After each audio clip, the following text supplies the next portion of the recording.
Bonjour à tous, konnichiwa minna, c'est Kazu. Alors aujourd'hui on se retrouve dans une vidéo très courte dans laquelle je vais vous parler de quelque chose que j'ai déjà mentionné plusieurs fois dans des précédentes vidéos, c'est-à-dire la carte Suica. Alors la carte Suica, qu'est-ce que c'est?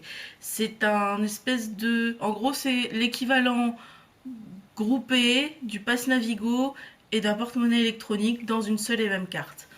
Je schématise un peu, mais grosso modo, c'est ça. Donc, qu'est-ce que vous allez pouvoir faire avec la carte Suica? La carte Suica vous permettra, bien sûr, de payer vos trajets de transport, que ce soit en train, pas tous les trains, ça ne marche pas pour le Shinkansen, par exemple, mais en train, en bus, en métro, en monorail, bref, un peu tous les transports en commun.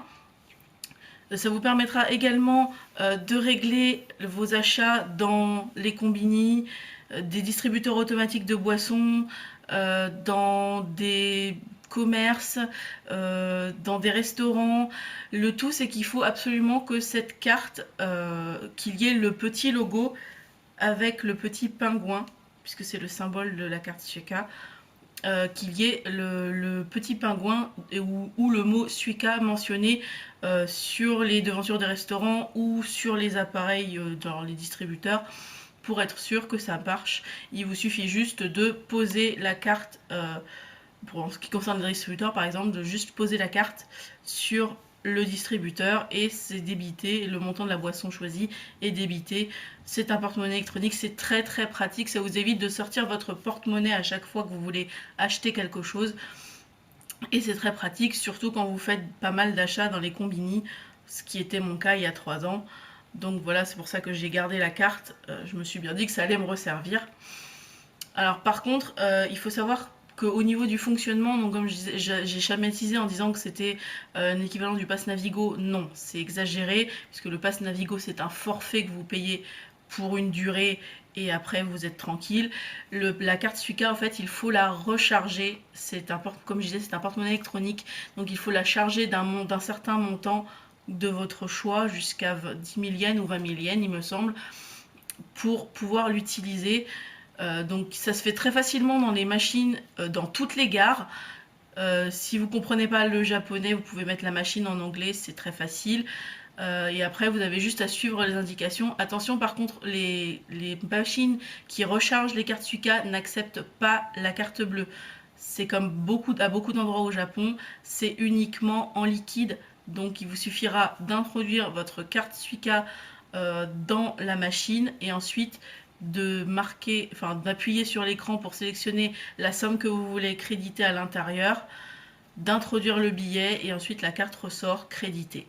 Ensuite, vous n'avez plus qu'à la poser sur les bornes dans les métros ou dans tous les transports pour pouvoir l'utiliser.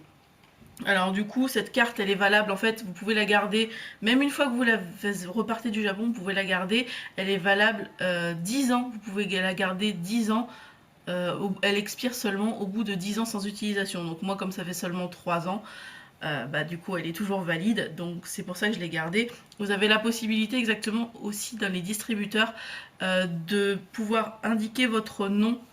Tout le monde ne le fait pas, moi je l'avais fait, je sais plus trop pourquoi d'ailleurs.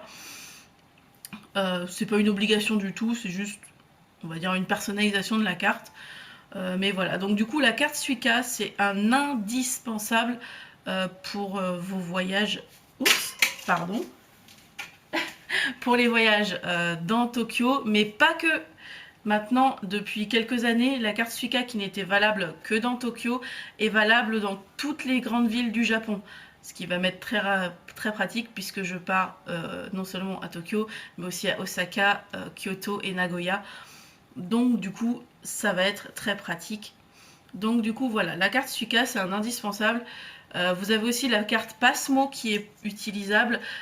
C'est quasiment la même chose que la Suica, donc vous pouvez prendre indifféremment l'une ou l'autre. C'est juste que la Suica est la carte la plus utilisée, même par les Japonais. Voilà, tout simplement.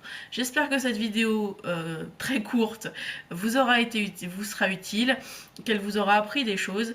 Et pour ce qui me concerne, c'est tout pour aujourd'hui. Et on se retrouve bientôt. Ciao, ciao!